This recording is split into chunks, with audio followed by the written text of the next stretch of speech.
Nous sommes sortis aujourd'hui pour la deuxième fois de suite pour dénoncer principalement la non-application du protocole d'accord qu'on avait signé au niveau de la région médicale avec l'actuel directeur. Dans ce protocole d'accord, il y a eu l'amélioration des conditions de travail dans les services. Ce que nous avons remarqué, c'est que dans les services, il manque de tout. Il y a des ruptures récurrentes des consommables. Au niveau du laboratoire, il y a des examens qu'on ne peut pas faire. Au niveau de la radiologie, il y a toujours des ruptures de film. Les gens ne peuvent pas faire de radiographie. Actuellement, on ne peut pas faire d'échographie ni de scanner parce que le scanner est tombé en panne et les gens qui doivent le réparer sont à Dakar. En général, d'habitude, les gens ne payent pas les fournisseurs. Tous ces problèmes-là font que les travailleurs sont sortis pour manifester leur mécontentement par rapport à cette gestion opaque qui manque totalement de transparence au niveau de la structure. Il y a aussi à signaler le paiement des dettes. C'est-à-dire, l'hôpital doit aux travailleurs 5 mois de prime de garde et d'astreinte et 3 mois de motivation. Donc ça fait 5 mois que le personnel ne perçoit pas cet argent-là. Donc nous voulons impérativement le paiement de ces dettes. Nous pouvons aussi signaler qu'à l'arrivée du ministre de la Santé, il nous avait promis de nous donner 76 millions à la structure pour éponger les dettes du personnel.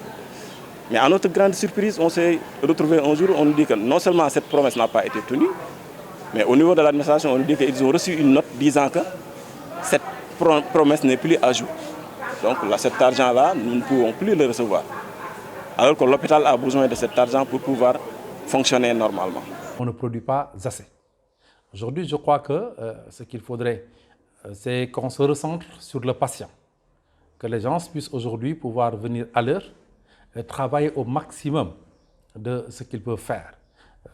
Pas faire du présentéisme ou descendre à tout moment et à tout va. Je crois qu'il nous faut de la rigueur au niveau des services. Je crois qu'il nous faut avoir un sursaut de conscience et une culture hospitalière.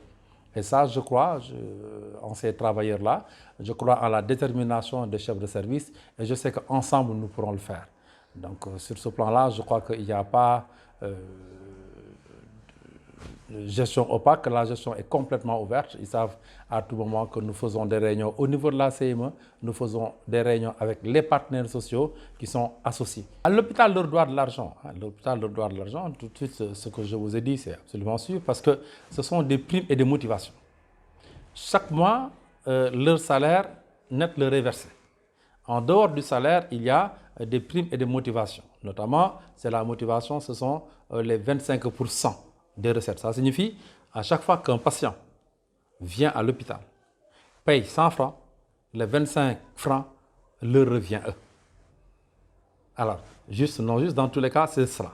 Et à partir de ce moment-là, quand les charges sont exorbitantes par rapport aux recettes qui rentrent, surtout que plus de 50% de nos recettes sont des recettes à terme. C'est-à-dire nous ne les percevons pas à la fin du mois. Tel quel. À partir de ce moment-là, s'ils veulent percevoir tout de suite, il y a des difficultés. Il nous faut un effort conséquent au niveau du recouvrement. Il nous faut un effort conséquent au niveau des activités dans les services, que cela puisse générer de l'argent pour que cet argent-là leur revienne et qu'on leur donne.